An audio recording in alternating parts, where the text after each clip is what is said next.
Hello friends, welcome to my class. आप सभी का स्वागत है हमारी क्लास में। फ्रेंड्स, आज हम डिस्कस करने वाले हैं हिंदी साहित्य के बारे में, पढ़ने वाले हैं। कौन कौन सी रचनाएं हैं, कवि हैं, उन सभी के बारे में डिस्कस करेंगे। आई होप आपको हमारी क्लास पसंद आएगी। प्लीज़ वीडियो को लाइक कीजिए, कमेंट कीजिए, शेयर कीजिए, सब्सक्राइब कीजिए। चलिए अपनी क्लास को स्टार्ट करते हैं। हिंदी साहित्य के आरंभिक काल को आचार्य रामचंद्र शुक्ल ने क्या कहा है? ए. आदिकाल कहा है, बी. चारण काल कहा है, सी. वीरगाथा काल कहा है और डी. सिद्ध सामंत काल कहा है। तो हमारा करेक्ट आंसर क्या हो जाएगा? ऑप्शन नंबर सी, वीरगाथा काल कहा है। अब बात करें कि चारण काल किसने कहा है, तो जो चारण काल है ये कहा है डॉक्टर ग्रियर्सन ने। डॉक्टर ग्रियर्सन ने कहा है। अगर बात करें आदिकाल किसने कहा है, तो आदिकाल मित्र बंधु हैं एक, उन्होंने कहा है। मित्र बंधु इन्होंने कहा है। सिद्ध सामंत काल किसने कहा है? सांकृत्यायन ने।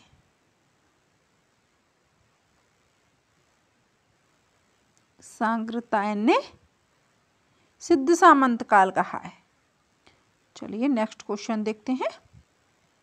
वीरगाथा काल के सर्वश्रेष्ठ कवि माने जाते हैं। ए. चंद्रवरदाई, बी. जगनिक, सी. दलपति विजय, डी. विद्यापति। तो हमारा करेक्ट आंसर क्या हो जाएगा? चंद्रवरदाई।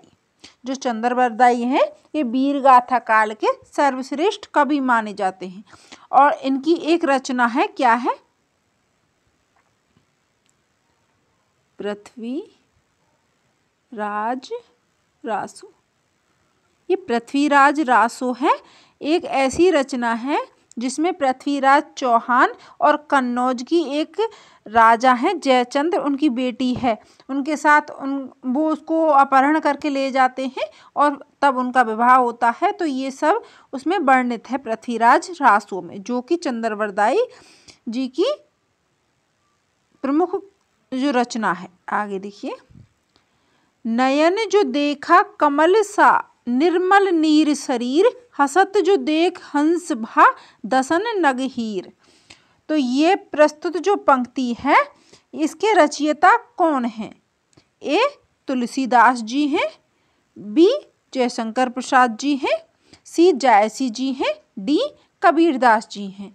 तो हमारा करेक्ट आंसर क्या हो जाएगा?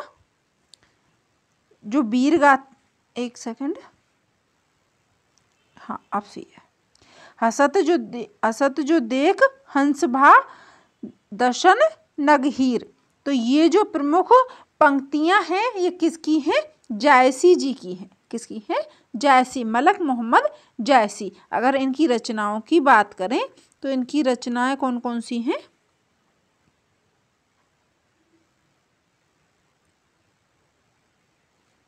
इनकी प्रमुख रचनाएं देखिए, पद्मावत, अखरावट, एक है आखिरी कलाम। ये जो पद्मावत है इसकी भाषा कैसी है? अवधी। कैसी भाषा है? अवधी भाषा है। आगे देखिए।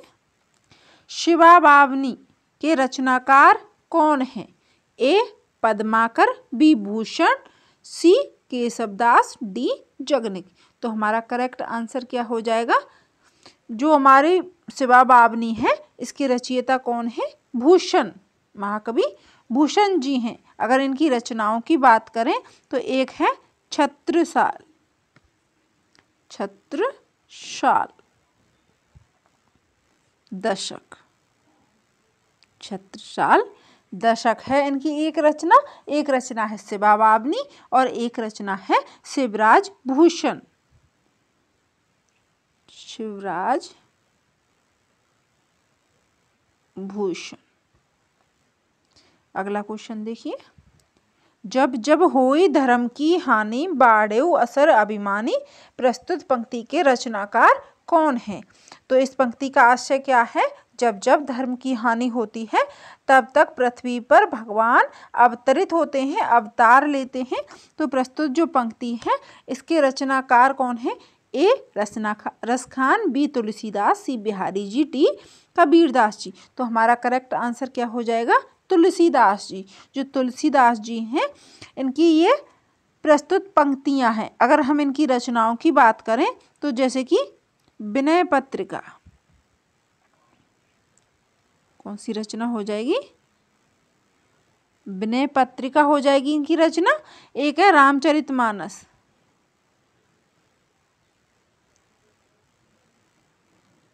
तुलसीदास जी की एक रचना कौन सी है? रामचरितमानस। अगला क्वेश्चन देखिए, रामचरितमानस की भाषा क्या है? ए भोजपुरी, बी प्राकृत, सी ब्रजभाषा, डी अवधी। तो हमारा करेक्ट आंसर क्या हो जाएगा? अवधी भाषा। जो सॉरी रामचरितमानस है इसकी भाषा कैसी है? अवधी भाषा है। किसकी रचना है? तुलसीदास जी की।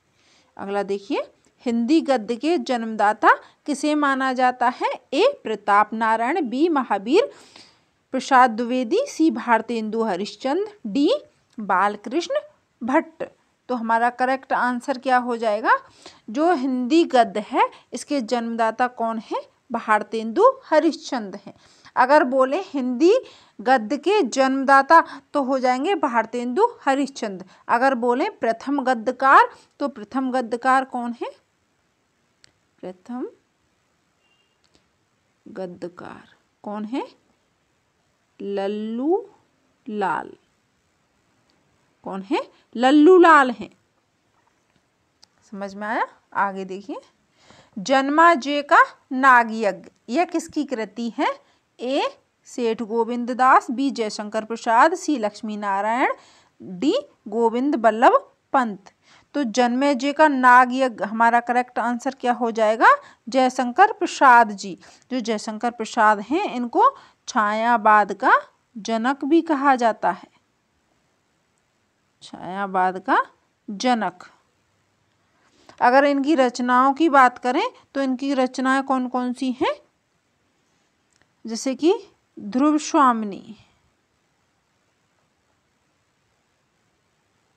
कौन सी? ध्रुव स्वामिनी हो गई, आंसू हो गई, झरना हो गई, चंद्रगुप्त, स्कंदगुप्त, जन्माजय का नागयज्ञ। ये प्रमुख रचनाएं किसकी हैं? जयशंकर प्रसाद जी की हैं। कवि कालिदास की एक रचना है अभिज्ञान शाकुंतलम का हिंदी अनुवाद किसने किया? ए सदासुखलाल, बी गोस्वामी विठलनाथ, सी राजा शिव प्रसाद, डी राजा लक्ष्मण सिंह। तो हमारा करेक्ट आंसर क्या हो जाएगा? जो हिंदी की जो कविता है अभिज्ञान शाकुंतलम इसका जो हिंदी में अनुवाद है वो किया था राजा लक्ष्मण सिंह जी ने। अगला क्वेश्चन देखिए, ये मिसप्रिंट हो गया है, यहाँ पर ये लिख रहा है किस काल।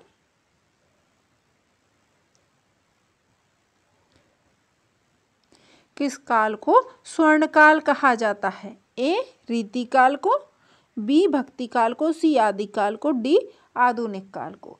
तो जो स्वर्ण युग है वो कौन से काल को कहा जाता है? भक्ति काल को, क्योंकि जब हम अपनी भक्ति में लीन होते हैं तभी तो हमें भगवत प्राप्ति होती है। इसीलिए जो भक्ति काल है वो सबसे बेस्ट काल होता है। तो जो भक्ति काल है इसी को स्वर्ण काल कहा जाता है। समझ में आया? आगे देखिए, गागर में सागर भरने का कार्य किस कवि ने किया? बिहारी जी ने। बिहारी जी है, मिसप्रिंट हो गया है। बी रसखान, सी घनानंद, डी सूरदास जी ने। तो करेक्ट आंसर क्या हो जाएगा? बिहारी जी ने। बिहारी जी का रस क्या है? तो इनका प्रमुख रस क्या है? श्रृंगार रस। क्या रस है इनका? श्रृंगार रस है। और इन्होंने गागर में सागर भरने जैसा कार्य किया था। आगे देखिए, विद्यापति की पदावली की भाषा क्या है? ए मैथिली है, बी ब्रजभाषा है, सी भोजपुरी है, डी मगही है। तो हमारा करेक्ट आंसर क्या हो जाएगा, मैथिली। जो विद्यापति हैं इनकी इनकी जो पदावली है उनकी भाषा क्या है, मैथिली भाषा है। आगे देखिए, खाली जगह को उग्र कवि कहते हैं। ए रामेश्वर लाल दुबे, बी पांडे बेचन शर्मा, सी नरेश मेहता, डी अज्ञे। तो हमारा करेक्ट आंसर क्या हो जाएगा, पांडे बेचन शर्मा। जो पांडे बेचन शर्मा है इनको उग्र कवि कहा जाता है। और अगला एक क्वेश्चन देखिए, भारतीय साहित्य की आत्मा किसे कहा जाता है। भारतीय साहित्य की आत्मा किसे कहा जाता है। तो आंसर क्या हो जाएगा, माखनलाल चतुर्वेदी। माखनलाल चतुर्वेदी को भारतीय साहित्य की आत्मा कहा जाता है। और अगर क्वेश्चन आ जाए राष्ट्रकवि किसे कहा जाता है, तो राष्ट्रकवि किसे कहा जाता है, मैथिली शरण गुप्त को कहा जाता है। अगर सेकंड राष्ट्रकवि की पूछे तो सेकंड जो राष्ट्रकवि हैं वो कौन है, रामधारी सिंह दिनकर। कौन है, रामधारी सिंह दिनकर, ये सेकंड है। और पहले कौन से हैं, मैथिली शरण गुप्त।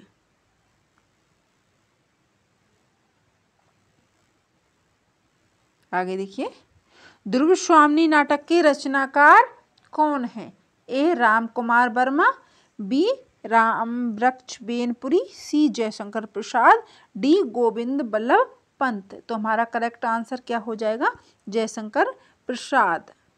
आगे देखिए, अगला क्वेश्चन है, ईदगाह कहानी के रचनाकार कौन है। ए प्रेमचंद, बी अज्ञे, सी जयशंकर प्रसाद, डी जैनेन्द्र। जो ईदगाह कहानी है ये एक छोटे बच्चे की चिमटा वाली कहानी है कि जो अपनी माँ के लिए उसके जलते हुए हाथों को देखता है। तो जो उसके हाथ जलते हुए जब उसे देखते हैं तो सोचता है कि जो मेला है उसमें से मैं क्या लेके आऊँ अपनी माँ के लिए। तो वो सोचता है कि जब मेरी माँ खाना बनाती है तो उसके हाथ जल जाते हैं, तो उसके लिए वो एक चिमटा लेके आता है। तो ईदगाह की जो कहानी है वो प्रेमचंद्र द्वारा रचित है। और इनका प्रथम उपन्यास कौन सा है, जो अंग्रेजों के द्वारा जब्त कर लिया गया था, तो उसका नाम है सोजे वतन।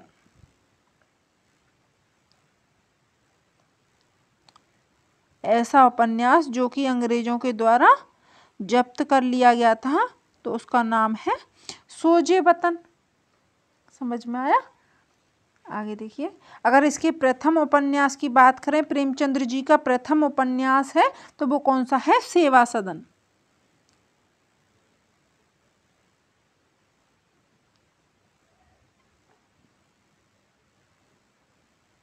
प्रथम उपन्यास कौन सा है, सेवा सदन। और ये कब प्रकाशित हुआ था, तो ये हुआ था 1918 में। 1918 में प्रकाशित हुआ था। अगर इनका कौन सा एक ऐसा उपन्यास है जो कि अधूरा रह गया था, तो वो है मंगलसूत्र। जो मंगलसूत्र एक उपन्यास है इनका जो कि अधूरा रह गया था। और अंग्रेजों द्वारा जब्त उपन्यास कौन सा है, सोजे वतन। अगर प्रथम उपन्यास की बात करें तो वो है सेवा सदन। ये 1918 में प्रकाशित हुआ था। तो फ्रेंड्स, आज के कुछ ये क्वेश्चंस थे। आई होप आपको हमारी क्लास पसंद आई होगी। प्लीज़ वीडियो को लाइक कीजिए, कमेंट कीजिए, शेयर कीजिए और सब्सक्राइब कीजिए। आगे की क्लास में हम ऐसे ही क्वेश्चंस और लेकर के आएंगे। अगर आपको पसंद आते हैं तो प्लीज़ हमारी जो वीडियो है इसको लाइक भी करें, कमेंट भी करें, शेयर भी करें और सब्सक्राइब भी करें। Thanks for watching this class. Thank you. धन्यवाद।